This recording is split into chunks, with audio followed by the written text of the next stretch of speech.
চোখ তুলে তাকান, সেভেন সিস্টার থাকবে না। দাদারা ভয় পাচ্ছে, এমনি পাগল হয়ে গেছে ওরা। ডক্টর মোহাম্মদ ইউনূস শুধু একটু হাঁ করেছিল, যদি বাংলাদেশ শান্তিতে না থাকে সেভেন সিস্টার শান্ত থাকবে না। ওরা পাগল হয়ে গেছেন। কি গো, হ্যাঁ এতদিন বলেছি কি, আর এ কি বলছে? আরে ভাই, রেকর্ড হচ্ছে এটা। কালকে যদি পত্রিকায় যায়, আন্তর্জাতিক মিডিয়াতে আসে, সারা দুনিয়া এটা ছড়ানো লাগবে। ওরা মিথ্যাকে যদি বারবার ছড়িয়ে সত্য বলে চালিয়ে দিতে পারে, আমরা সত্যকে বারবার ছড়িয়ে কেন সত্য প্রমাণ করতে পারবো না? ওদের সাংবাদিক দেখেছেন কি, ময়ূর রঞ্জন না কি নাম জানো, আমার মনে হয় শয়তান, তো আমি দেখিনি। ওর তিড়িং বিড়িং নাচ দেখলে আমার মনে হয় শয়তান যদি দেখতাম তো এরকম হইতো। টাটকা নির্ভেজাল শয়তান, খালি বানানো কথা ছাড়া ওর মুখে কোনো কথা নেই। হকা এখন শুনছে নাকি চট্টগ্রাম ওরা দখলে নেবে। আরে ভাই, আপনারা কি যৌতুক নেবেন নাকি? আর যৌতুক দেব কি করে? মেয়ে তো আমরা দেইনি, মেয়ে তো পালিয়ে গেছে। পালানো মেয়ের কোনোদিন যৌতুক দেওয়া লাগে? বিয়েই তো এখনো আমরা গার্জিয়ান যারাও বিয়েই মানি না, যৌতুক কিসের? আর যৌতুক নেওয়া দেওয়া হারাম। মুসলমানরা হারাম কাজ করবে না, আর হারাম কাজ কেউ করতে আসলে তারে ছাড়বে না। প্রতিবেশী নামে কলঙ্ক, এই দাদাদের সাথে সব ব্যবসা বাণিজ্য, সব কূটনৈতিক সম্পর্ক ছিন্ন করে দেন, কোনো দরকার নেই। এগুলো আপনি পাকিস্তানের সাথে আবার ফিরে যান, চীনের সাথে বাড়ান, তুরস্কর সাথে বাড়ান। মুসলিম দেশ এখনো 57টা আছে, গতকালকে আর একটা হয়েছে 58টা। এতগুলো দেশের সাথে সম্পর্ক থাকলে এরা এমনিতে চিন্তায় মরে যাবে। আজকে দেখেন না, সকালবেলা সুর নরম হয়ে গেছে। বলছে আমরা যে সরকার আসে এখন দায়িত্বে, এই উপদেষ্টা মন্ডলের যারা দায়িত্বে আছে এদের সাথে শক্তভাবে মিলে কাজ করতে চায়। কেন? এতদিন তো বলতেন এরা অবৈধ, ঠেলায় পড়িস। এই কথা বলে না কেন? ঠেলায় পড়লেও বাঘেও ধান খায়, ও ধান খাবে এবার। চীন, মায়ানমার, প্রত্যেকটা রাষ্ট্রের সাথে ওদের সম্পর্ক একটাও ভালো নেই। প্রতিটি বর্ডারের দিকে একটু খোঁজ নিয়ে দেখেন, পাকিস্তান বর্ডারে ওরা মার খায়, চীনের বর্ডারে মার খায়, আফগানিস্তানের একটা সরু বর্ডার আছে ওখানে গেলেও মার খায়, নেপালের মতো জায়গায় মার খায়, মায়ানমারেও মার খায় মাঝে মাঝে, শুধু মারে আমাদেরকে। মুসলিমদের এই শক্তি যত বৃদ্ধি হবে, প্রতিবেশী নামে কলঙ্ক, এই দাদারা তত ভয় পাবে। আশপাশের যতগুলো রাষ্ট্র আপনি তাকান, পাকিস্তান, আফগানিস্তান, নেপাল, ভুটান, এমন প্রতিবেশী পেয়েছি শুধু মায়ের খাই আমরা। ঘৃণা করি তাদেরকে আমরা, থুতু নিক্ষেপ করি তাদের এই আচরণের উপরে। সারা বিশ্বের মডেলদেরকে ওরা এতদিন পর্যন্ত জানিয়েছে বাংলাদেশে সংখ্যালঘু নির্যাতন হয়, অথচ বিশ্ব এখন দেখছে সবচাইতে বেশি সংখ্যালঘু নির্যাতন ভারতে হয়। ওখানে ওরা খ্রিস্টান মেয়েদেরকে উলঙ্গ করে নাচি হাঁটিয়েছে রাস্তায়। ও বিশ্বের খ্রিস্টান যারা আছে 250 কোটির উপরে, কি করছেন আপনারা? ওটাকে আপনার মেয়ে না, আপনার বউ না, আপনার বোন না, আপনার মেয়েকে বোনকে যারা উলঙ্গ করে রাস্তায় হাঁটাতে পারে, এ মুশরিকদেরকে আপনারা কিছু বলেন না কেন? আপনাকে বিবেক কি মরে গেছে? আমরা নাই পারি না তাই কিছু করি না, আপনারা তো অন্তত পারার জায়গায় আছেন। মসজিদ গুলো যখন ভেঙে ভেঙে ভুয়া ধোয়া তুলে, কি বললাম, ভুয়া ধোয়া তুলে মসজিদ গুলো ওরা ভেঙ্গে ভেঙ্গে মন্দির বানাচ্ছে। আজমির শরীফের নিচে নাকি ওদের মন্দির ছিল 1000 বছর আগে।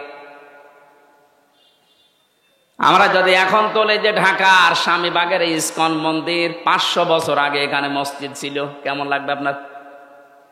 বলেন। ওদেশে আপনারা সংখ্যা গুরু, এজন্য সংখ্যালঘু মুসলমানদের উপর অত্যাচার করেন। আমাদের ইসলামে যদি সত্যি ওই রকম কিছু থাকতো, এদেশে 4 ভাগ মাত্র হিন্দু আছে, একটারও এখানে থাকতে দিতেন না। আপনারা ধোয়া তুলবেন। এই জন্য আগস্টের 5 তারিখের পর থেকে দেশের জনগণ নিজেদের দায়িত্ব নিয়ে মন্দির পর্যন্ত পাহারা দিয়েছে। বাংলাদেশ জামাত ইসলামীর শ্রদ্ধাভাজন আমির ডাক্তার শফিকুর রহমান উনি ওই দিনই ঘোষণা দিয়েছে, বাংলাদেশে মসজিদ যেমন পাহারা দেওয়া লাগে না, মন্দিরও পাহারা দেওয়া লাগবে না। এই জন্যে কেউ যেন বিশৃঙ্খলা তৈরি করে বিশ্বের মান দরবারে আমাদেরকে কলঙ্কিত করতে না পারে যে আমরা সংখ্যালঘু নির্যাতন করি। বলেন পাহারা দেন। আপনারা কোন জায়গায় আঘাত করতে পারেন ওটা কোরআনে কারীম আমাদেরকে আগে জানিয়ে দিয়েছেন। ওয়ালা তাসাব্বুল্লাযীনা ইয়াদউনা মিন দুনিল্লাহ। রব্বুল আলামিন বলেন কোরআনে কারীমে আছে এটা, হে নবী উম্মতদেরকে জানান আমি আল্লাহ বাদে ওরা যাদেরকে ডাকে ওদের দেবতাদেরকে গালি দিবা না, তাহলে ওরা না জেনে শেষ পর্যন্ত আমি আল্লাহকেও গালি দিয়ে ফেলবে। বাংলাদেশে মেজরিটি মাইনরিটি বলতে কিচ্ছু নেই, এটা হয়তো ভারতে থাকতে পারে, আমাদের দেশে এটা কথা বলেন না কেন, আরো জোরে বলেন। বিসমিল্লাহির রহমানির রহিম।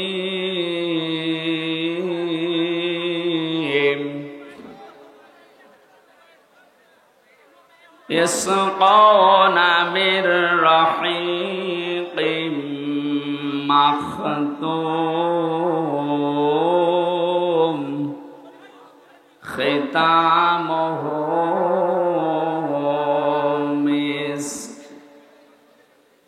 ختامه مسك وفي ذلك فليتنافس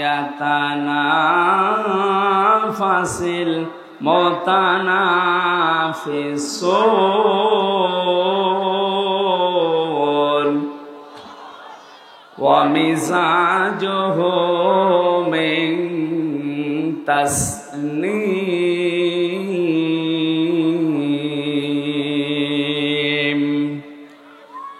عينا يشرب بها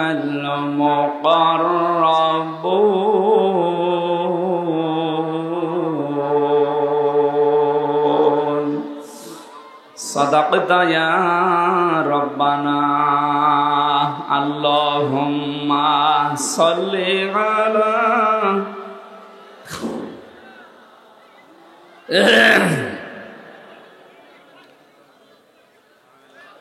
ওয়ালালি সাইয়্যিদিনা মাওলানা মুহাম্মদ বালাগাল উলা বিকামালিহি কাশাফাদ দুজা বিজামালিহি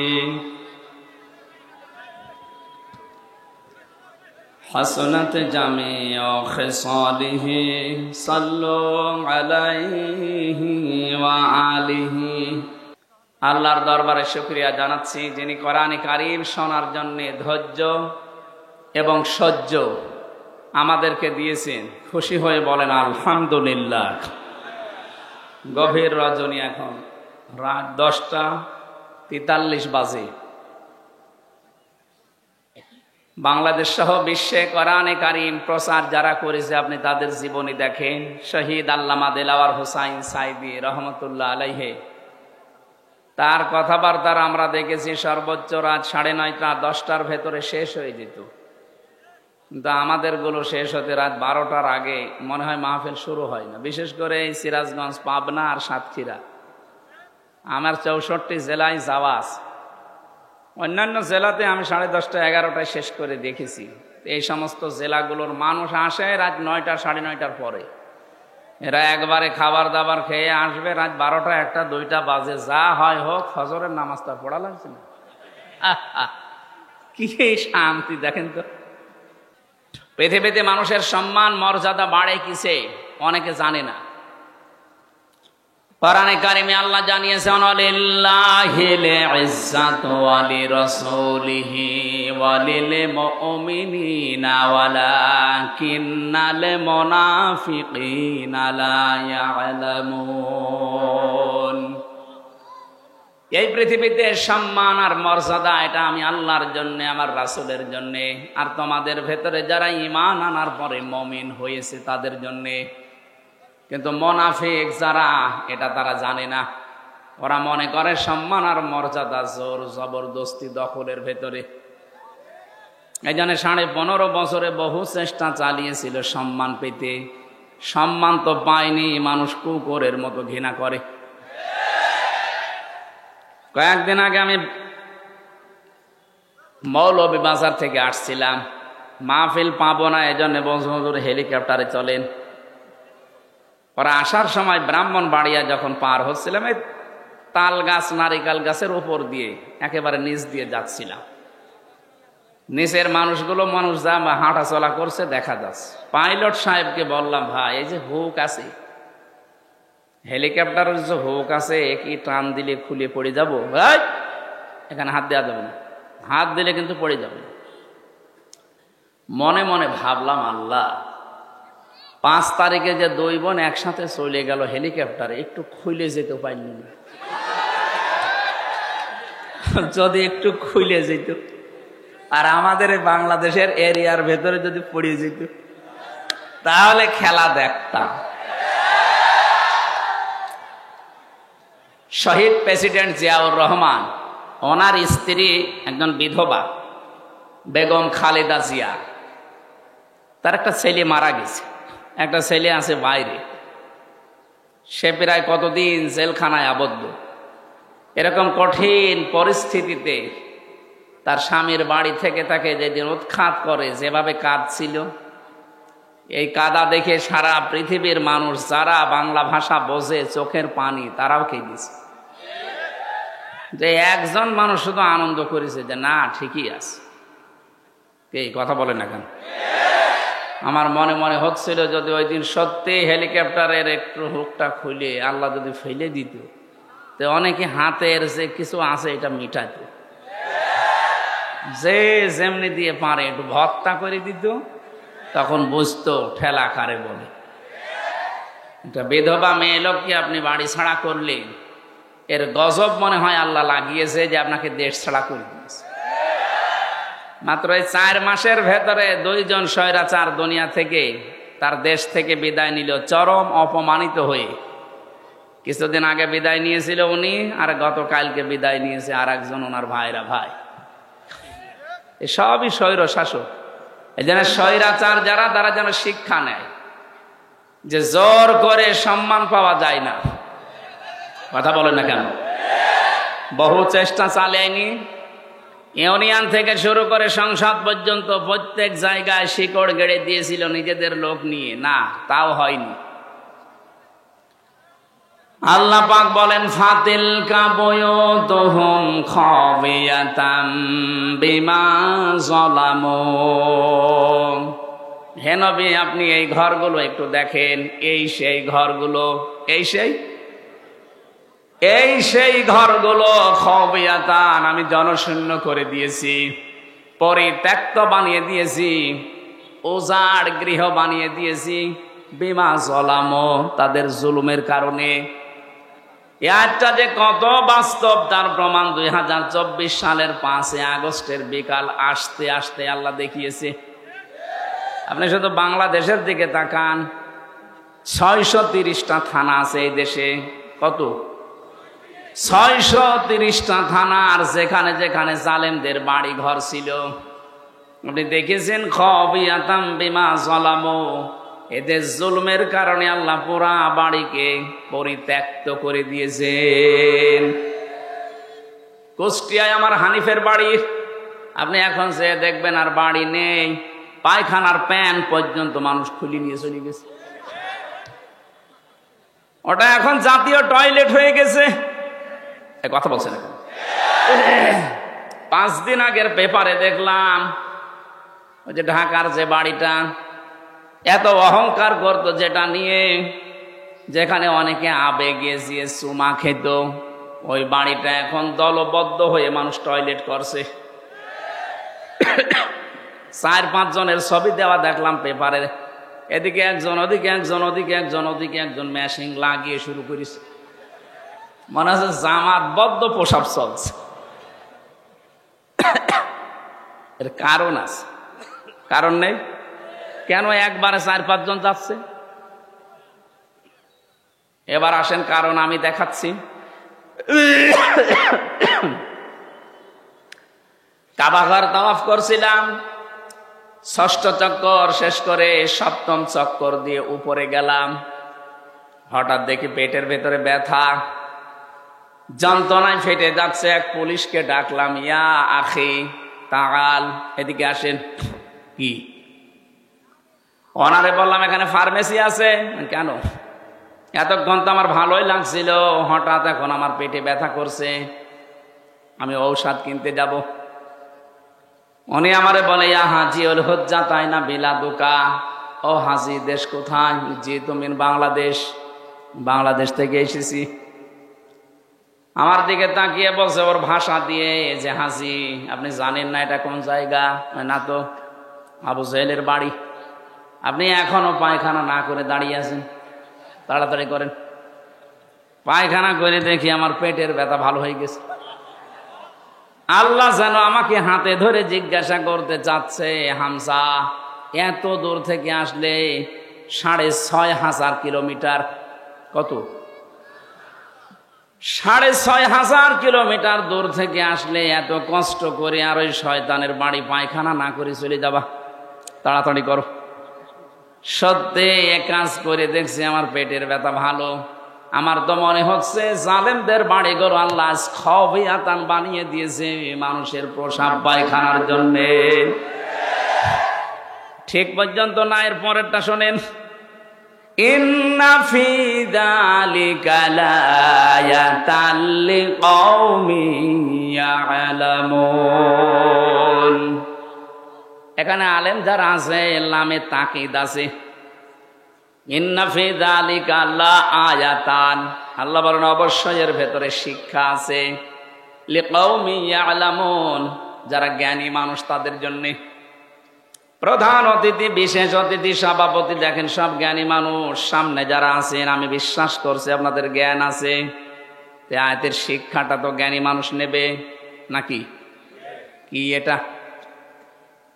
আল্লাহ জেলা আয়াতান দিলেন, ইন্না ফি যালিকা, এর ভেতরে শিক্ষা আছে। কি সেই শিক্ষা? 15.5 বছরে এত বড় গভীর শিখর আল্লাহ যদি উপড়ে ফেলতে পারে, এদের বাড়ি ঘর যদি জোড়াজগড়িয়ে বানিয়ে দিতে পারে, জনশূন্য করে দিতে পারে, ভবিষ্যতে যারা চেয়ারে বসবে এরাও যদি জালেম হয় তাদেরকেও আল্লাহ জনশূন্য করে দেবে। এইটা শিক্ষা। তাহলে সম্মান, মর্যাদা, ইজ্জত কোথায় আছে এটা আমাদেরকে আল্লাহ জানিয়েছেন। সূরা মুজাদালা 11 নম্বর আয়াতের মাঝের অংশে আছে, ইয়ারফাইল্লাহুল্লাযীনা আমানু মিনকুম ওয়াল্লাযীনা উতুল ইলমা দারাজাত ইলা আখির আয়াত। আল্লাহ পাক বলেন ইয়ারফা, এটা মুজারে, বর্তমান, ভবিষ্যৎ, প্রেজেন্ট, ফিউচার। দিন যত যাবে তাদের সম্মান মর্যাদা বাড়তেই থাকবে। কাদের? তোমাদের ভেতরে যারা ঈমান আনবে, দুনিয়াতে যাদেরকে ইলম দেওয়া হবে, এই 2টা গুণ যাদের আসবে তাদের দিনের পর দিন মর্যাদা বাড়বে। প্রশ্ন আসতে পারে, তামাম দুনিয়ায় 850 কোটির উপরে মানুষ, সম্মান মর্যাদা বৃদ্ধি হওয়া দূরের কথা, আমাদের অন্তত হালকা পাতলা যাদের ঈমান আছে তারা আরো মায়ের খাচ্ছি। কথা বলেন না কেন? যদিও সুসংবাদ, কালকে সিরিয়া স্বাধীন হয়ে গেছে। আমরা চাচ্ছি আল্লাহ খুব তাড়াতাড়ি ফিলিস্তিনটাও তুমি স্বাধীন করে দাও। ওরা দুর্বিসন্ধি করে আমাদেরকে ভয় দেখাতে চিকিৎসা থেকে বঞ্চিত ঘোষণা দিয়েছিল। এখন এই 3 দিন দেখি কাঁদতেছে, না আপনারা আসেন, 40 ভাগ ছাড় দিলাম, যাব না। দরকারে পাকিস্তানে যাব, তুরস্কে যাব, চীন দেশে যাব। আমরা যাই, এ দেশে যারা দায়িত্বে আছেন, আমি ভারতে বহুবার গেছি, বহু রাজ্যে আমি ঘুরে বেড়িয়ে দেখিয়েছি। এদের যে ভয়টা, সবচাইতে বেশি ভয় মুশরিকদের ভেতরে মরণের ভয়। সূরা বাকারার ভেতরে আল্লাহ জানিয়েছেন, ওয়ালা তাজিদান্নাহুম আহরাসান নাসি আলা হায়াতিন ওয়া মিনাল্লাযিনা আশরাকু। হে নবী, এই পৃথিবীতে সবচাইতে বেশি জীবনের প্রতি মায়া মহব্বত দেখতে পাবেন মুশরিকদের। কাদের? ওরা মরতে চায় না, যেভাবেই হোক বেঁচে থাকতে চায়। ইয়াওয়াদ্দু আহাদুহুম লাউ ইউআম্মারু আলফা সানা। ওদেরকে যদি বলেন তোমরা 1000 বছর বেঁচে থাকবা, ওরা বলবে আরো বাঁচতে চাই। মুশরিকরা সবচাইতে বেশি ভয় পায় মৃত্যুকে, আর আমাদের ঈমান যাদের আছে আমরা সবচাইতে বেশি ভালোবাসি মরণকে। কারণ মৃত্যু মুমিনের জন্য হাদিয়া, তওফা। এটা যত তাড়াতাড়ি আসবে, ওয়েলকাম দিয়ে ফেরেশতারা আপনাকে তার বানানো জান্নাতে ঢুকিয়ে দেবে। এটা আমি বানালাম না। সূরা নাহাল 32 নাম্বার আয়াতে আল্লাহ জানিয়েছেন, কিন্তু এটা মিলা লাগবে আবার আপনার জীবনে।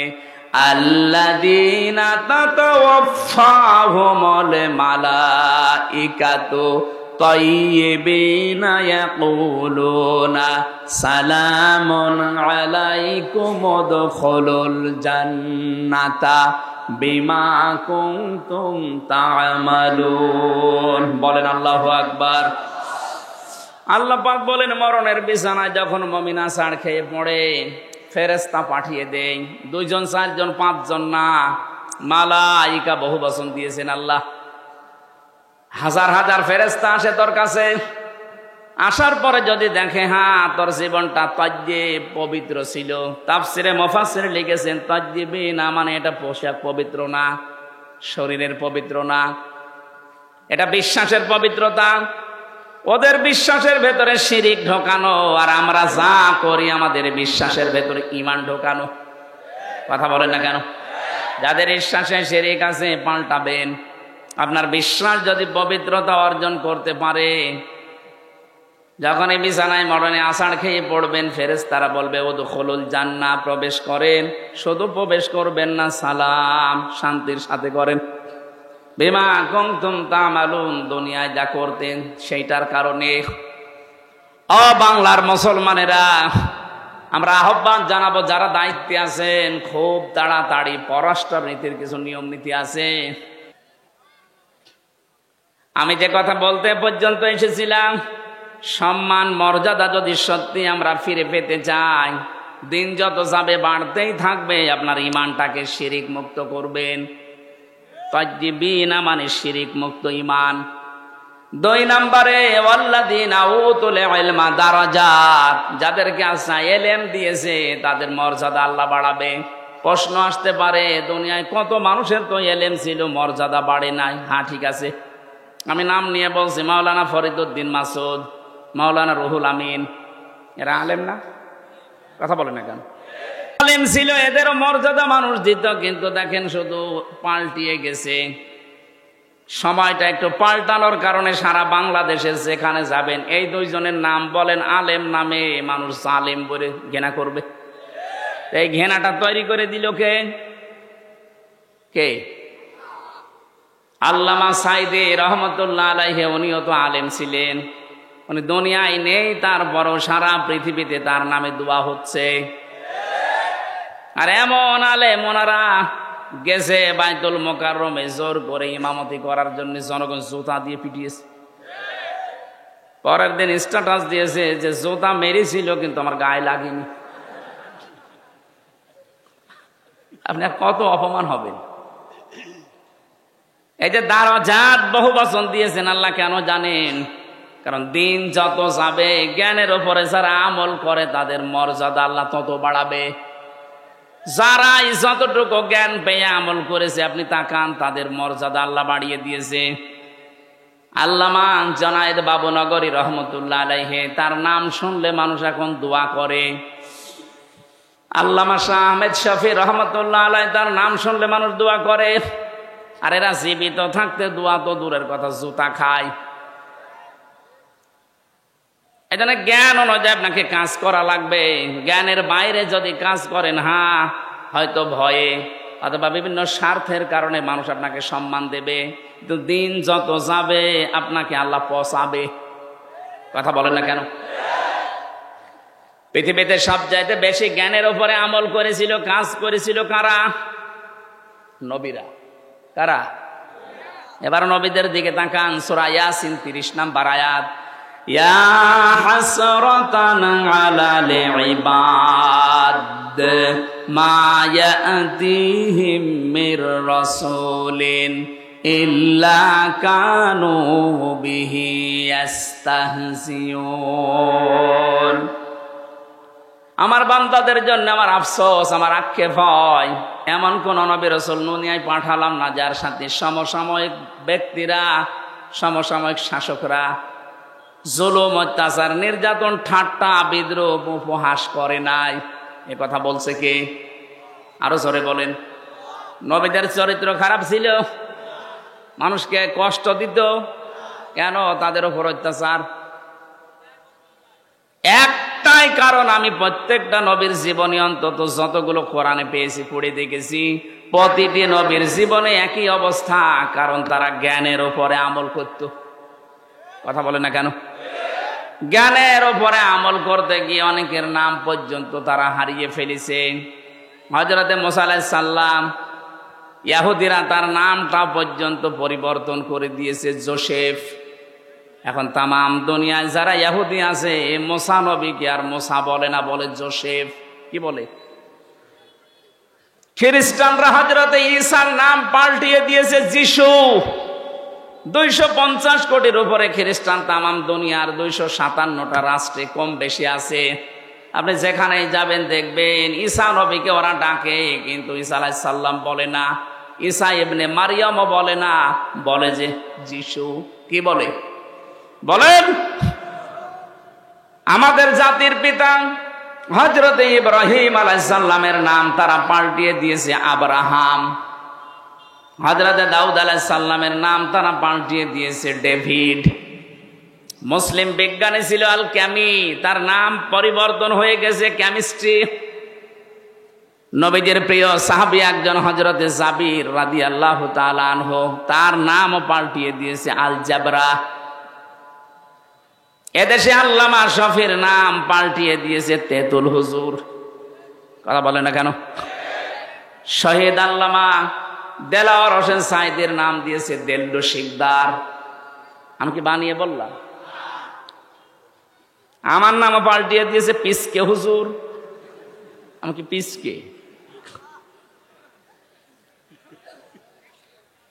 সত্যি কথা বলতে কি, জ্ঞানের উপরে যারাই দুনিয়াতে কাজ করবে, এটা ইহুদি, খ্রিস্টান, অমুসলিমদের কাজ। ওরা নাম পাল্টায়, ওরা নামের পরিবর্তন করতে পারলে ওদের আনন্দ লাগে।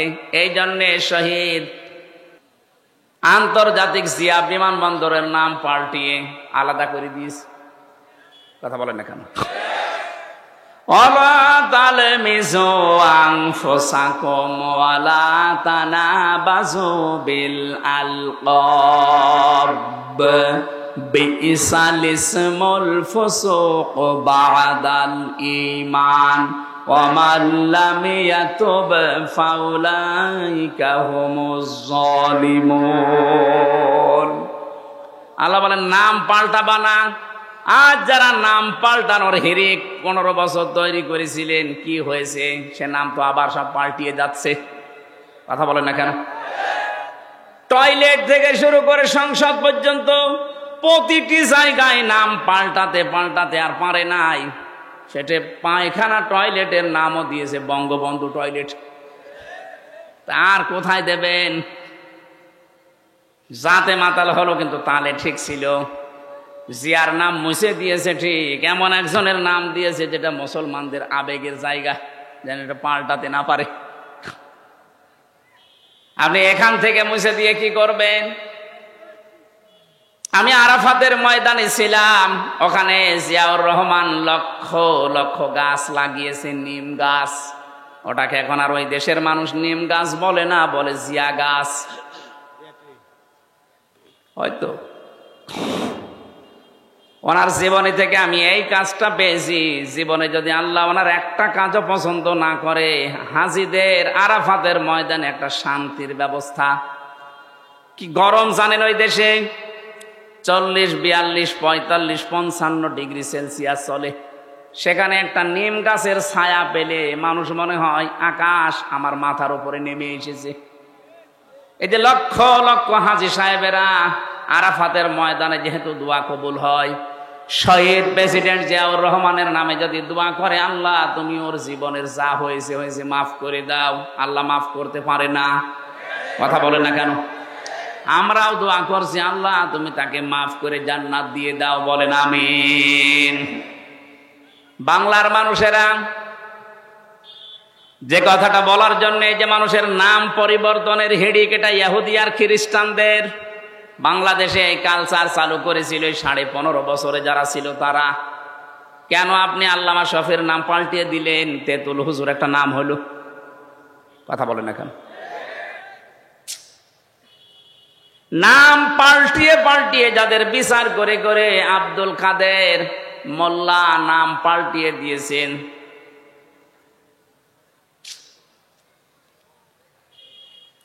যেই ময়দানে দাঁড়িয়ে বিচার করেছিলেন ওই ময়দান আবার রেডি হয়ে গেছে। এতদিন যাদের বিচার করেছেন সোনা সাক্ষীর উপরে, এখন আপনার গণহত্যার জন্য বিচার হবে দেখা সাক্ষীতে। পৃথিবীতে যারা গণহত্যার সাথে জড়িত আমি তাদের জীবনী পড়ে দেখেছি। এত ঘৃণিত করে আল্লাহ দুনিয়ায় তাদেরকে রেখেছে। হিটলার, চেঙ্গিস খান, এ কথা বলছেন এখন। ওরা যদি গণহত্যার সাথে জড়িত হওয়ার কারণে ওদের আল্লাহ ঘৃণিত করে দেয়, নিন্দিত করে দেয়, এখন কি কেউ হিটলার ছেলের নাম রাখে? Genghis Khan? বলেন বলেন। আপনি যা করেছেন আপনার নাম সুন্দর হতে পারে, যোগের আবর্তনে, কালের আবর্তনে দেখবেন সময় একদিন আসবে আপনার নামটাই গণহত্যার কারণে চেঙ্গিস খানের মতো, হিটলারের মতো ঘৃণিত হয়ে যাবে। যাদেরকে আপনি করেছিলেন তাদের নাম তো ঘৃণিত হয়নি, এখন তাদের নাম শুনলে মানুষ রহমতুল্লাহ আলাই পড়ে। 50 বছর পার হোক, আমরা যেহেতু এখানে আর 100 বছর পরে কেউ থাকবো না, নতুন প্রজন্ম এই জমিন চাষ করবে, দেখবেন ওই জামানায় মানুষ এটাকে গালি হিসাবে ব্যবহার করবে চেঙ্গিস খানের মতো। কথা বলেন না কেন? কারণ যারা জুলুম করে সবচাইতে বেশি আল্লাহ পাক তাদের দিকে তাকিয়ে থাকেন। অলা তাহসাবান্নাল্লাযীনা তাহসাবান্নাল্লাহা গাফিলান আম্মা ইয়ামালুজ জালিমুন। সূরা ইব্রাহিম 13 নম্বর পারা 19 নম্বর 12 নম্বর লাইনের 42 নম্বর আয়াতের প্রথম অংশে আছে আল্লাহ পাক বলেন, হে নবী আপনি কি মনে করেন যে জালেমদের কোনো খোঁজ আমি রাখি না? সবচাইতে বেশি খোঁজ খবর রাখি আমি জালেমদের। কাদের? এজন্য যারা জুলুম করেছিলেন এ জামানায়, বিশেষ করে 15.5 বছরের জুলুম মানুষ বলতে পারে না। আমি তো পারি না, কারণ আমি নিজে শিকার। কথা বলেন না কেন? 3টা বছর আমি কিচ্ছু জানি না এ বিষয়ে, কেন আমাকে এই জুলুমের শিকার করলেন? সবাই মাফ করে দিলেও আমার মামলার আয়ু থেকে শুরু করে একেবারে টপ টু বটন যারা জড়িত, একটাকেও আমার ক্ষমা নেই। ক্ষমা করতে পারি, আমি যা করেছিলাম ওই কাজ আপনাকে করা লাগবে। 3 বছর ফাঁসির কন্ডেম ছেলে থাকবেন, আর 30 থেকে 32 লাখ টাকা আমার বাবার কাছ থেকে নিয়েছেন, ফেরত দেওয়া লাগবে। সেদিন মামলার আয়ু কল দিয়ে বলছে, হুজুর মাফ করে দিয়েন। মাফ করে দিয়েছি, টাকা ফেরত দেন। টাকা ফেরত দেবেন না, মাফ চাবেন মানে? শুধু আমি হামজা না, এরকম হাজার লক্ষ হামজা ভিকটিম আছে, যার কাছে যারা অপরাধ করেছেন তার কাছে যে আগে ওই টাকা ফেরত দেবেন, ক্ষতিপূরণ দিয়ে বলবেন আস্তাগফিরুল্লাহ। কথা বলেন না কেন? এখানে বহু মানুষ আমরা এমন আছি, এই 15.5 বছরে যে জায়গায় ওঠার দরকার আমি ওই পর্যন্ত উঠতে পারিনি। এই কথা বলেন না কেন? আমার ব্যবসা বাণিজ্য করতে দেননি, মিথ্যা মামলা দিয়ে মিথ্যা সাক্ষী দিয়ে আমারে ঘরে থাকতে দেননি। 15টা বছর অনেকে এমনও আছে যারা গাছতলায়, বাঁশতলায়, পানের বরজে, ধানের খেতে, ভুট্টা খেতে কাটিয়েছে। এত কষ্টের সাথে যারা জড়িত, আর আপনি এখন আস্তাগফিরুল্লাহ পড়বেন আল্লাহ মাফ করে দেবে, ইয়ার কি নাকি?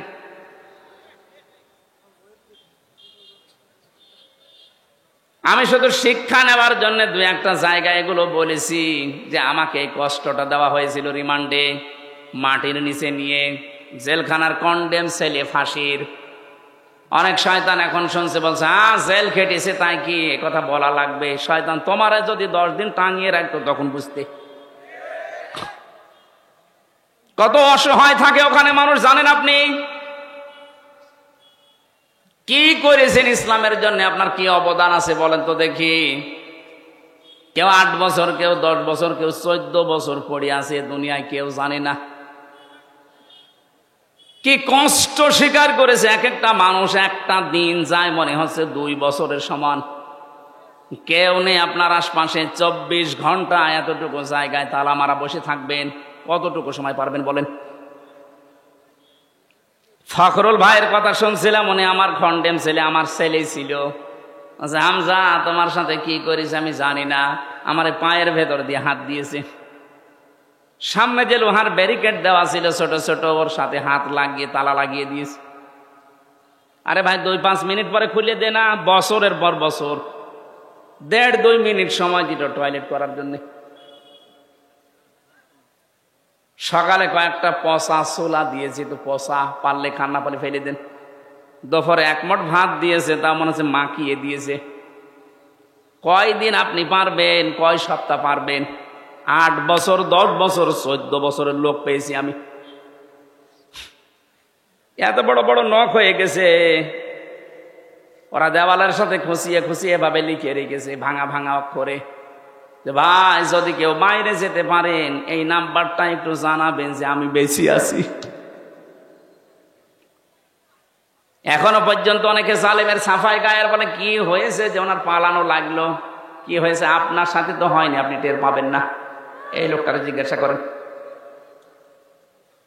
যাদের সাথে হয়েছে তারা যদি বলে যে আমি মাফ করে দিলাম, আমার কোনো দায় নেই, কিন্তু আমারটা হবে না, আমার টাকা ফেরত দেওয়া লাগবে। আর আমার মতো 3 বছর ফাঁসির কন্ডেম ছেলে বিনা কারণে পড়ে থাকা লাগবে, তাও যোগাযোগ বিচ্ছিন্ন হয়ে। এমনি দুঃখে বলছি না, আমার ছোট মেয়েটা আজ পর্যন্ত আমার কাছে আসে না, ও আমার চেনেও না। কি করেছিলাম আমি? তার আমি 7 মাস রেখে গেছি, এখন তার বয়স 4.5 বছর। ও মনে করে এরকম হামসার মতো বহু হুজুর আমাদের বাড়িতে দেখা করতে আসে, এ মনে হয় ওরকমই একটা হুজুর। যেদিন আমি জেল থেকে বাড়িতে আসলাম, নিচে এসে আমার বলছে হুজুর চলেন আমাদের বাড়িতে চলেন। আমি যে ওর বাবা, ও জানে না, মনে করছে আর একটা হুজুর।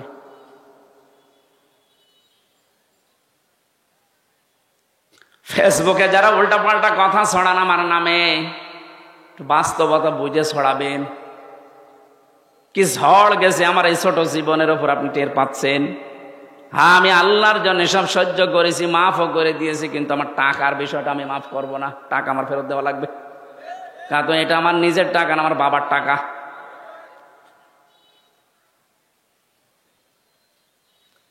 নামের হিড়িক যারা চালিয়েছিলেন এতদিন, কি হচ্ছে আপনাদের নাম এখন? কি হয়েছে ওই জায়গাগুলোর নাম দেখেন। প্রত্যেকটা জায়গা থেকে জনগণ ওই সাইনবোর্ড লাগিয়ে টাঙিয়ে ফেলে দিয়ে জেলার নাম লিখে দিচ্ছে। কুষ্টিয়ায় ওখানে একটা বানিয়েছিল ব্রিজ, নাম দিয়েছিল, এখন জনগণ ওইটা উল্টিয়ে লিখে দিয়েছে কুষ্টিয়া ব্রিজ। কি হইল আপনার এই নাম দিয়ে? এই নামের হিড়িক যেন সামনে আর কেউ পরিবর্তন করার হিড়িক তৈরি না করেন, তাহলে আপনার 5 বছরের পরে নামটা কিন্তু পরিত্যক্ত হয়ে যাবে। কোরআনে কারিমে আল্লাহ জানে খবিয়াতান দিয়েছেন, আমি উজাড় করে দেব, পরিত্যক্ত বানিয়ে দেব। বলেন নাউজুবিল্লাহ। তাহলে আজকে থেকে সম্মান আর মর্যাদা যদি কেউ পেতে চায়, ঈমান আনা লাগবে শিরিক মুক্ত। কথা বুঝতেছেন? ঈমান আনা লাগবে শিরিক মুক্ত। প্রশ্ন আসতে পারে আমাদের শিরিক মুক্ত হইতো ঈমান না, আমাদের এরকম ঈমান আবু জাহেলের ছিল। কি আমাকে বানিয়ে বলছি? এই যে আলেম বসে আছে মাদ্রাসার মুহতামিম, সূরা আনকাবুতের ভেতরে আছে ওয়ালা ইন সাআলতাহুম মান খালাকাস সামাওয়াতি ওয়াল আরদা লা ইয়াকুলুন্নাল্লাহ ফাআন্না তুফাকুন। রব্বুল আলামিন বলেন, হে নবী, ওদেরকে যদি জিজ্ঞাসা করেন আকাশ আর জমিন, চন্দ্র সূর্য কে বানিয়েছে, লা ইয়াকুলুন্নাল্লাহ, লামে তাকিদ নুনে সাকিলা, গ্যারান্টি দিয়ে বলবে আল্লাহ বানিয়েছে। এগুলো কে বানিয়েছে? ওরা গ্যারান্টি দিয়ে বলবে আবু জেহেল যে আল্লাহ বানিয়েছে। ও কাবা শরীফের সভাপতি ছিল, আপনি তো সিরাজগঞ্জ মসজিদের সভাপতি।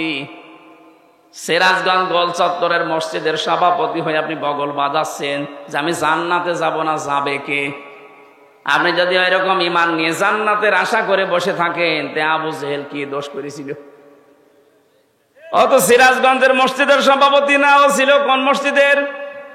কাবার।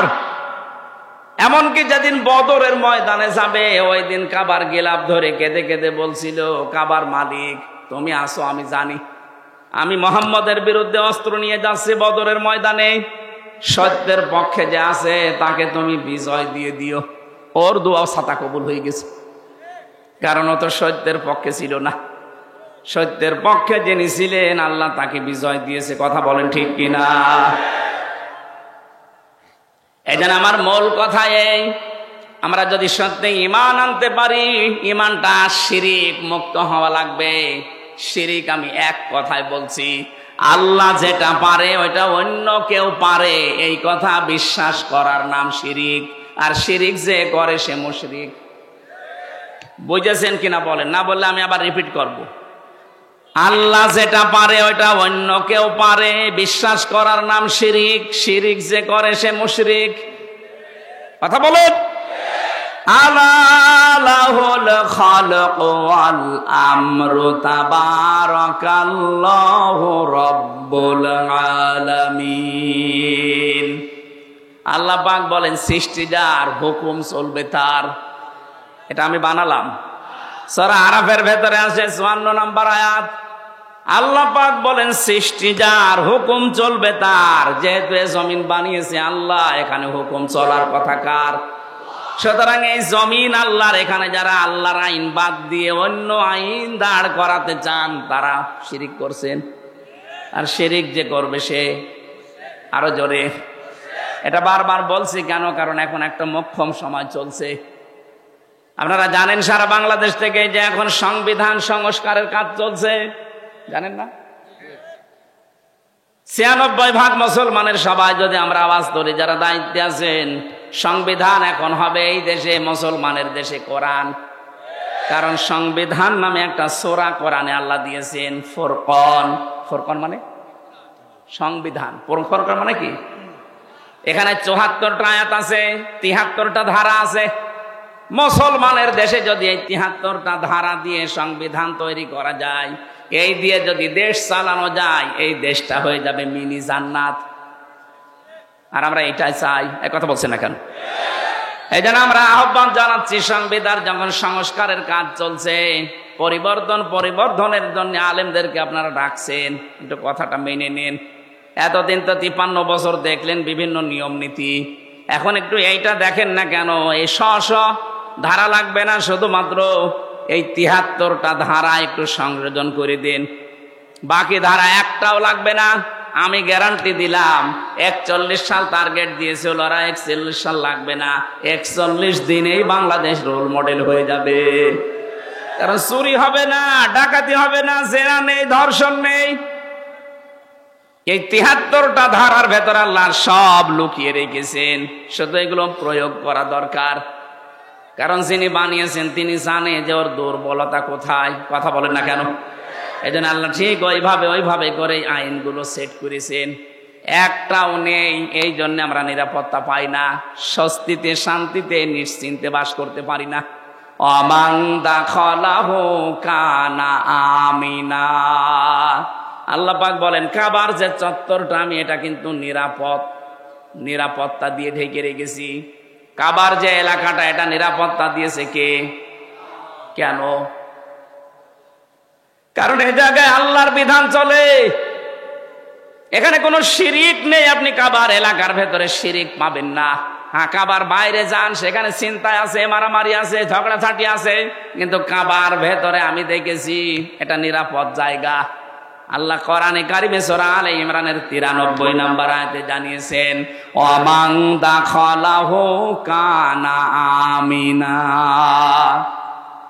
এখন আমার প্রশ্ন, বাংলাদেশ কি কাবা শরীফ?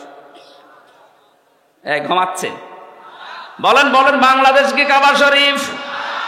কত দূরে এটা? 650 কিলোমিটার দূরে কাবা থেকে। তাহলে 56,000 বর্গ মাইলকে যদি কাবার মতো নিরাপদ বানাতে চান, স্বস্তি শান্তি নিরাপত্তা দিয়ে ঢেকে রাখতে চান, অবশ্যই এখানে কিছু একটা করা লাগবে। কি সেটা? সূরা আনআম 82 নম্বর আয়াত, 7 নম্বর পারা, 17 নম্বর পৃষ্ঠার প্রথম নম্বর লাইনে আল্লাহ দিয়েছেন, আল্লাযীনা আমানু ওয়া লাম ইয়ালবিসু ঈমানাহুম বিযুলমিন উলাইকা লাহুমুল আমনু ওয়া হুম মুহতাদুন।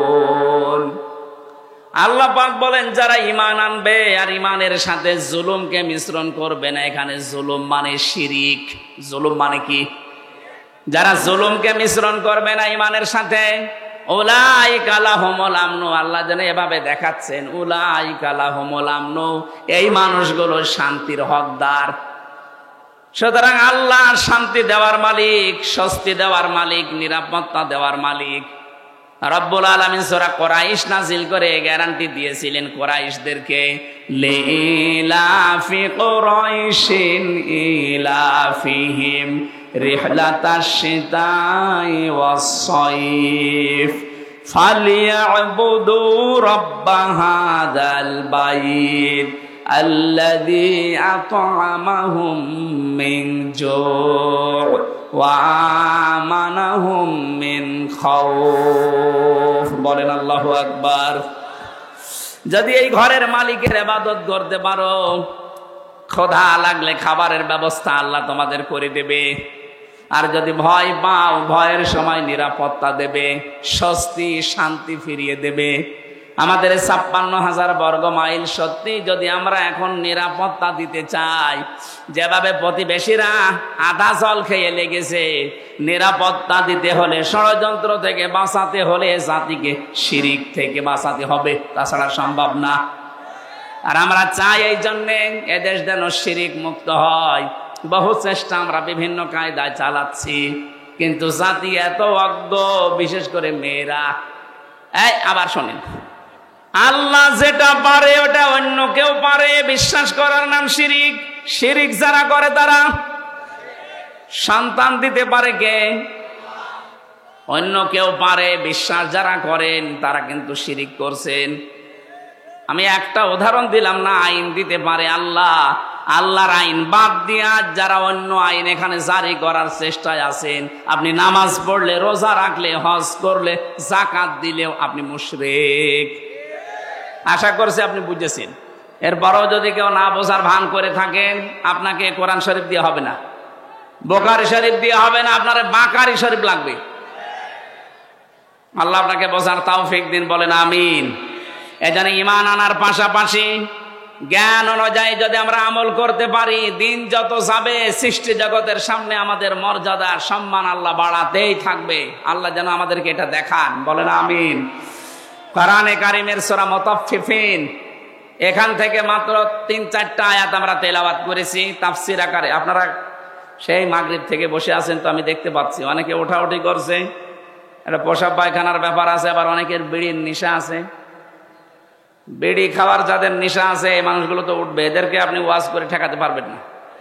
সুতরাং যাদের পেশাব পায়খানা, বিড়ি খাওয়ার খুব নেশা লেগেছে, আপনি খেয়ে আবার চলে আসবেন। একেবারে চলে যেন না, খেয়ে আবার চলে আসবেন। আসবেন তো ইনশাআল্লাহ।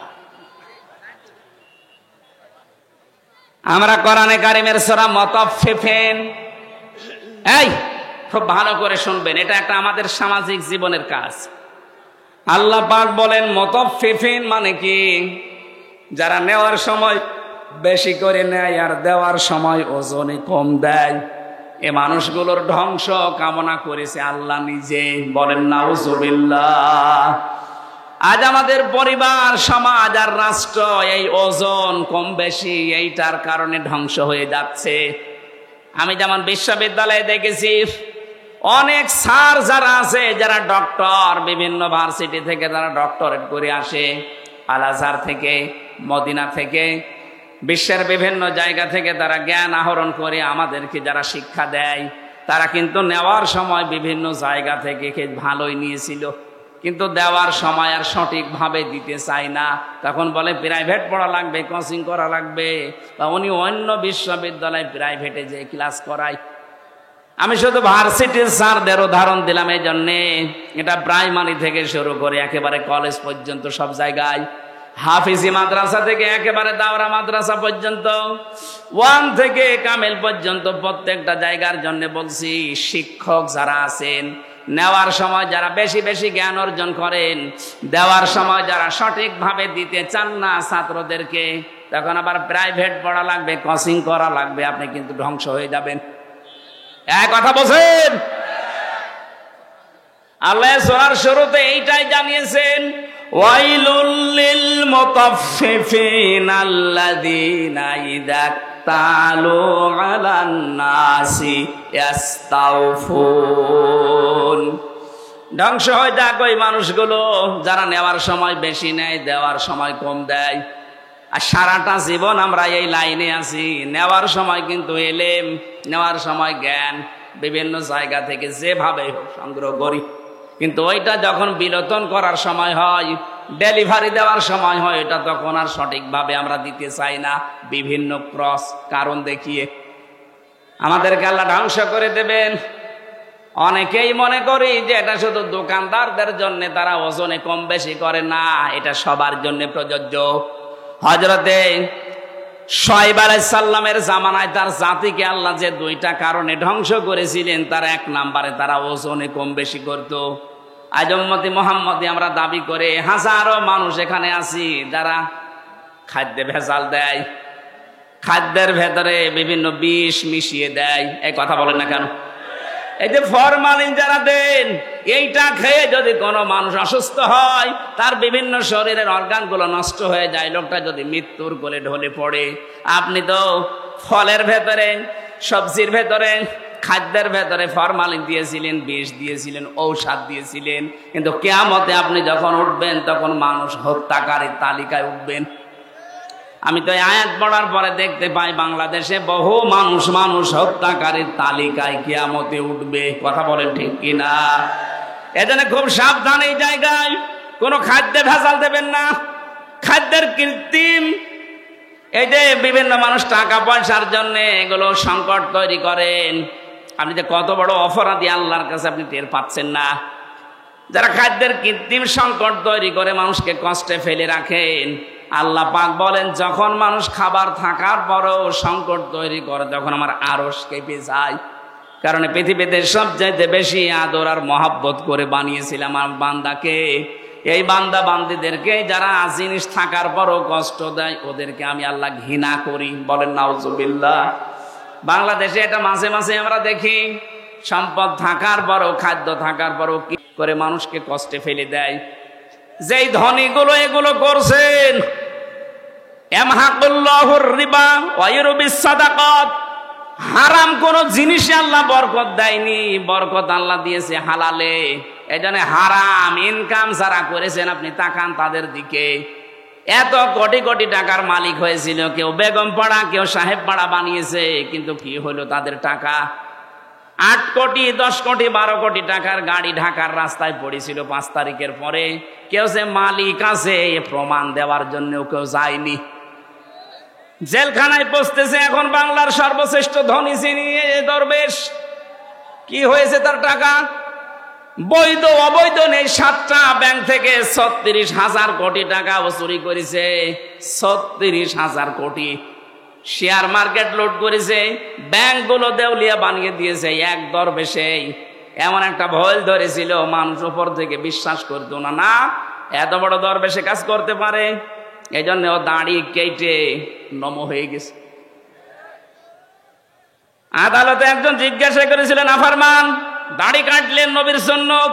ও বলে হুঙ্কার দিয়ে বলেছে, বেশি চিল্লাবেন না, দাড়ি রাখা সুন্নত আর জান বাঁচানো ফরজ। আমি দাড়ি কেটেছি সুন্নত, জান বাঁচাতে চেষ্টা করেছিলাম, কিন্তু পারলাম না, নৌকা আমারে ধরিয়ে দিয়েছে। নৌকায় করে পালাচ্ছিল না। আমি শুধু হাসির জন্য বলি নাই, ওনার জীবন থেকে কিছু শিক্ষা নেন। বাংলার শ্রেষ্ঠ ধনীর তালিকায় ওনার নাম সালমান এফ রহমান দরবেশ বাবা। এখন শুয়ে আছে মাটির বিছানায়। হারামে আল্লাহ আপনাকে আরাম দেয়নি। সত্যি কথা বলতে আল্লাহ এই বিষয়টাকে গরুর বলে দিয়েছেন। আমি হুজুরকে বলছি, অমাল হায়াতুদ দুনিয়া ইল্লা মাতাউল গুরুর। ও বাংলার মানুষেরা, দুনিয়ার জীবন কিন্তু গরুর। গরুর মানে ধোঁকা। আপনি কি মনে করেন যে আপনার ছেলে মেয়ে আপনাকে খুব ভালোবাসে? কে বলিস আপনাকে? আপনার বউ আপনাকে খুব ভালোবাসে। আজকে বাড়িতে যদি একটু মরার ভান করে বলেন যে আপনার স্বামী তো মারা গেছে, যে খাটের ওপরে আপনি থাকেন, এই খাটের নিচে তাকে আমরা মাটি দেব, আল্লাহর কসম এ দেশের কোনো বউ রাজি হবে না। ওই জিনিস রেখে আমি জিন ভূতের কামড় খাবো? দেখেছেন কি ভালোবাসা আপনার জন্যে? আপনার সন্তান, আপনার মা বাবাও ধোঁকা। আপনার মা বাবাও আপনার জন্য ধোঁকা। অনেকে মা বাবার মুখে হাসি ফোটাতে, ছেলে মেয়ের মুখে হাসি ফোটাতে, স্ত্রীকে সুখে রাখতে হালাল হারাম দেখে না। বাবা শাহজালাল, সব হালাল। কি হবে জানেন আপনি? আমি বাস্তব বলছি। 200 বছর পর, মাত্র কত বলেন বলেন, মাত্র 200 বছর পরে যদি আজকের এই প্রধান অতিথি উনি যদি এই গ্রামে ঘুরে আসে 200 বছর পর, তখন তো এখানে আর আমরা একজনও থাকবো না। কি 200 বছর পরে ওনাকে আল্লাহ যদি আবার বাঁচিয়ে বলে যা দুনিয়া দেখে আয়, উনি এসে যদি এই সিরাজগঞ্জের এই বেলকুচিতে ওনার বাড়িতে এসে বলে 2 তলা বিল্ডিং আমার, ওই সময় যারা এখানে বসবাস করবে ওনার ঘাড়ে ধাক্কা দিয়ে বের করে দেবে। কে আপনি? আমি কি বেশি বলছি? আপনি ফিরে এসে দেখেন,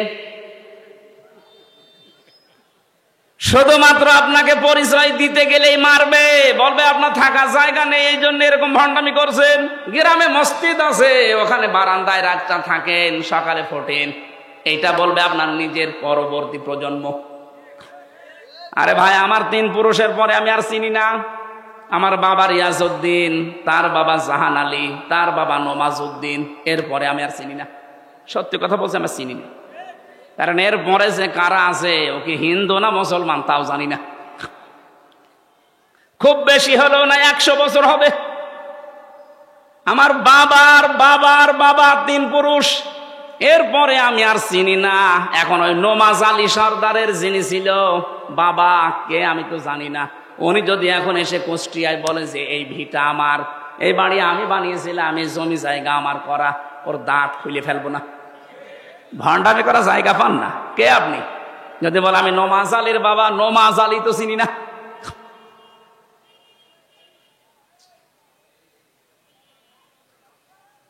দুনিয়ার জীবনটা সত্যিই কিন্তু ধোঁকা। এই জন্য হারাম অবৈধ ইনকামের পথে যারা পা বাড়িয়েছেন আপনি থামেন, নয়তো কিন্তু এইটাই আপনার কাল হয়ে দাঁড়াবে। আরে ভাই, মানুষের জীবন তো সফল ওই লোকটা ফামাঙে সহসিহানিন্নার ওয়া উদখিলাল জান্নাতা ফাকাদ ফাজ। আল্লাহ পাক বলেন ওই লোকটার জীবন সফল, সাকসেস, যাকে আমি আল্লাহ আস্তে করে জাহান্নামের কাজগুলো ছেড়ে দেওয়ার তৌফিক দেই, আর আস্তে আস্তে জান্নাতের কাজের দিকে এগিয়ে দেই। এটা এক অর্থ। 2 নাম্বার অর্থ হচ্ছে যাকে কিয়ামতে আমি আল্লাহ জাহান্নামের আগুন থেকে মুক্ত করে জান্নাতি বলে ঘোষণা দিয়ে দেব, এই লোকটার জীবন সফল। কোরআনে কারিমে আল্লাহ ইসকাউনা মির রাহিকিম মাখতুম খিতামুহু মিস্ক ওয়াফি যালিকা ফালিয়াতানাফাসিল মুতানাফিসুন। জোরে বলেন আমিন। রব্বুল আলামিন জানিয়েছেন ইসকাউনা মির রাহিকিম মাখতুম। রাহিক শব্দের শাব্দিক অর্থ হচ্ছে শরাব, মদ। আল্লাহ পাক এমন মদ তোমাদেরকে পান করাবেন, এমন শরাব, এই মদের বর্ণনা আল্লাহ দিয়েছেন খিতামুহু মিসকন, মিস্ক আম্বর দিয়ে যার মুখটা আটকানো থাকবে। আজ পর্যন্ত ওই মদের বোতল কেউ খোলে নাই। মদের বোতল এমনিতেই গন্ধ হয়ে যায় যদি আটকে রাখেন কোনো জিনিস, এটা পৃথিবীর নিয়ম। পৃথিবীর কোনো জিনিস যদি কেউ এক জায়গায় রেখে দেয়, যত দামি জিনিস হোক, ওটা নষ্ট হয়ে যাবে। আপনি পানি এক জায়গায় রেখে দেন, দেখেন গন্ধ হবে, পোকামাকড় তৈরি হবে, দুর্গন্ধ বের হবে। কথা বলছেন এখন, পছন্দ ধরে যাবে। লোহা লক্কর এক জায়গায় রেখে দেন, দেখেন জং ধরবে, মরিচা পড়বে, আস্তে আস্তে নষ্ট হয়ে যাবে। পৃথিবীর নিয়মই এইটা, কোনো জিনিস এক জায়গায় রাখলে ঠিক থাকে না, আর মুখ আটকালে তো ওটা আগে নষ্ট হয়ে যায়। আল্লাহ পাক বলেন একটা মেয়াদ আছে, এরপরে ওটা ঠিক থাকে না। সে বোতল জাত বলেন আর যাই বলেন, আল্লাহ বলেন আমি এমন মাখতুম দিয়েছি, খিতামুহু মিস, এটা আমি মেশকে আম্বর দিয়ে মুখটা আটকিয়ে দিয়েছি। অফি যালিকা ফালিয়াতানাফাসিল মুতানাফিসুন, এই মদ যারা খাবে দিন যত যাবে তাদের চেহারা পাল্টাতে থাকবে, তারা মাতাল হবে না, কোনোদিন হোশারা হবে না। সুতরাং এই জান্নাত পাওয়ার জন্য যারা প্রতিযোগী আছে তাদের প্রতিযোগিতা করা উচিত। কে বলছেন? সুতরাং আমাদের এই দশর দুনিয়ায়, এই নশ্বর পৃথিবীতে আমরা যদি বুদ্ধিমান হয়ে থাকি, আমাদের ওই বানানো আল্লাহর যে বাগান জান্নাত, যেটাতে মদ আল্লাহ রেখে দিয়েছেন মুখ ঢেকে, ওইটা পাওয়ার জন্য প্রতিযোগিতা করা দরকার। মিজাজুহু ওয়া মিজাজুহু মিন তাসনিম, আল্লাহ পাক বলেন আমি তাসনিম রেখেছি। আমি আজকে তাসনিমের ব্যাখ্যাটা পেয়েছিলাম। তাসনিম মানে আমরা মনে করি, এটার ব্যাখ্যায়, তাসনিমের ব্যাখ্যায় আছে সবচাইতে উত্তম এবং সুন্দর পানি। বিশ্বের ভেতরে এখন একজনের নাম আপনারা শোনেন, এই যে নীতা আম্বানি, ভারতে বাড়ি। এই মেয়েটা যে পানি খায়, এ পানির নাম অ্যাকোয়া ডি ক্রিস্টোলা। এক এক বোতল 750 গ্রামের বোতলের দাম বাংলাদেশের টাকায় 51 লাখ টাকা। এক বোতল পানি মাত্র 750 গ্রাম, 51 লাখ টাকা দিয়ে এক বোতল পানি খায়। এরকম যদি 10 বোতল পানি রাত দিন মিলে লাগে, হিসাব করে তো কত টাকা আসে? 5 গ্রাম স্বর্ণের স্বর্ণ পোড়ানো যেটা আছে পানি, ওই যে ছাই আছে স্বর্ণ পোড়ানো, ওইটা ওর ভেতরে দেওয়াটা স্বাস্থ্যের জন্য নাকি ভালো। আল্লাহ পাক বলেন জান্নাতের যে মিজাজুহু তাসনিম, এটা যদি মানুষের ভেতরে যায়, দিন যত যাবে তার চেহারা তত গ্লেজ দেবে। জানে নীতা আম্বানির বয়স অনেক, 60 বছরের উপরে, কিন্তু মনে হচ্ছে 30 বছর বয়স। আমার মনে হয় মিডিয়া যারা আছে, নীতা আম্বানির নাম শুনে রসপিকার মতো আবার আমার কোন তাল লাগায় আল্লাহ জানে, এরা খালি প্যাচ লাগানোর ধান্দায় আছে। আমি তো একটা উদাহরণ দিলাম তাসনিম দিয়ে। এত উত্তম পানি আল্লাহ আমাদের জন্য ব্যবস্থা করে রেখেছেন। আইনাই ইয়াশরাবু বিহাল মুকাররাবুন, যারা আল্লাহর সান্নিধ্য প্রাপ্ত বান্দা হবে তাদেরকে আল্লাহ এই আইনুন মানে ঝর্ণা, এখান থেকে পান করাবে। জোরে বলেন আমিন। আমাদের ওই যোগ্যতা আছে কিনা আপনি নিজেই বুঝতে পারছেন, আপনি ওই জায়গায় যেতে পারবেন কিনা। এই জন্য হাওয়া হারাম, অবৈধ, নেওয়ার সময় বেশি বেশি নেওয়া, দেওয়ার সময় কম কম দেওয়া, এই সমস্ত কাজ কারবার ছেড়ে দেওয়া লাগবে। খাদ্যে ভেজাল দেওয়া, ওজনে কম বেশি করা, মানুষকে ঠকানো, এগুলো সব মনে করবেন আমার নিজের জন্য ঠকছি। আমি একজনকে ঠকানো মানে আমি আগে নিজে ঠকলাম, কারণ কিয়ামতে এই ঠকা জিনিস আগে তাকে দেওয়া লাগবে। দুনিয়ায় কাউকে যদি কেউ ঠকান, আগে দুনিয়ার ময়দানে না, কিয়ামতে যখন আল্লাহ বিচার করবে, ওইটা আগে তাকে ফেরত দেওয়া লাগবে। কি দিয়ে দেবেন? দুনিয়ায় যে কয়টা ভালো কাজ করেছিলেন, নেকির কাজ দিয়ে দেওয়া লাগবে। এজন্য সবচাইতে বড় আহাম্মক ওই লোকটা, যে লোকটা মানুষের ক্ষতি করে আনন্দ পায়, অথচ এইটার দ্বারা তার নিজের ক্ষতি হয়। আল্লাহ তুমি আমাদেরকে সহজভাবে যা বোঝার তৌফিক দেন, বলেন আমিন। আপনার দ্বারা যদি কারো উপকার নাও হয়, দুনিয়ায় যেন কারো ক্ষতি করবেন না, কারণ ক্ষতি করা মানে নিজের পায়ে কোড়াল মারা। হযরতে হাসান বসরি রাহমাতুল্লাহ আলাইহি, উনি একজনের কাছে ফলের ঝুড়ি সাজিয়ে সাজিয়ে পাঠিয়ে দিলেন। লোকটা ফলের ঝুড়ি জিজ্ঞাসা করছে কে পাঠিয়েছে? বলে হাসান বসরি। জিজ্ঞাসা করে কেন? আমি তো তার নামে বদনাম করলাম আর সে আমার জন্য ফলের ঝুড়ি পাঠিয়েছে। ডাক দিয়ে বলে, আল্লাহর বান্দা, সে খুব ভালো করে জানে আপনি যে বদনাম করলেন ওই দোষ সে করে নাই। যে দোষ লোকটা করে নাই ওই দোষের বদনাম যদি তার নামে কেউ দেয়, অমাইয়া কিসেবে খতিয়াতান আও ইসমান সুম্মা রমি বিহি বারিয়ান ফাকাদ হিতামালা বুহতানা ওয়া ইসমান মুবিনা। সূরা নিসা 112 নম্বর আয়াতে আল্লাহ জানিয়েছেন, পৃথিবীতে এমন অনেক আহাম্মক মার্কা মানুষ আছে, নিজে অন্যায় করে, নিজে দোষ করে, অপরাধ করে, আর এটা একটা নির্দোষ ভালো মানুষের মাথার উপরে চাপিয়ে নিজে ভালো সাজে। এ যেন প্রকাশ্য পাপের বোঝা বহন করে নিয়ে বেড়াচ্ছে। এটা যদি সত্যি আল্লাহ আজকে আমাদেরকে দেখাতো, এদেশে বহু মানুষ রাস্তায় বের হতে পারতো না। হযরত আদম আলাইহিস সালামের সন্তানদেরকে আল্লাহ যে শরীয়ত দিয়েছিলেন, ওইটা যদি এখন থাকতো, বহু আল্লাহর ওলি মার্কা মানুষ ধরা খেয়ে যেত। ওই জামানার শরীয়ত ছিল, কেউ যদি কোরবানি দিত তাহলে চাটিয়াল ময়দানে রেখে আসা লাগতো। যার টাকা হালাল, আকাশ থেকে আগুনের ঝলক এসে ওটা পুড়িয়ে ফেলতো। আমার মনে হয় ওই শরীয়ত যদি এখন থাকতো, কত হাসির কোরবানি যে চাটিয়াল ময়দানে পড়ে থাকতো, মানুষ বুঝতো যে সুদের টাকা, ঘুষের টাকা। কথা বলে না কেন?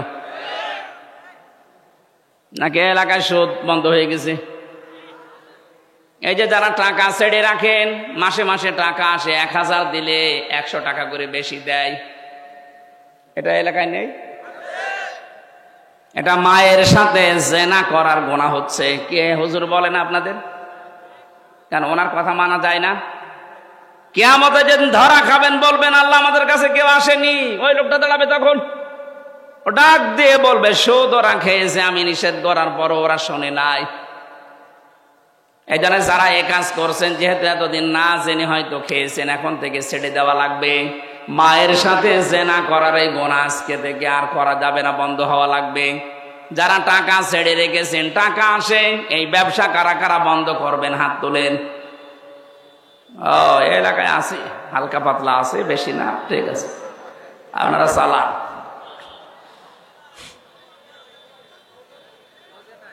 আমাদের যেখানে দৌড়ানোর কথা, প্রতিযোগিতার কথা আল্লাহ জানিয়েছেন, ওই প্রতিযোগিতায় লিপ্ত হওয়া আমাদের এখন সময়ের দাবি।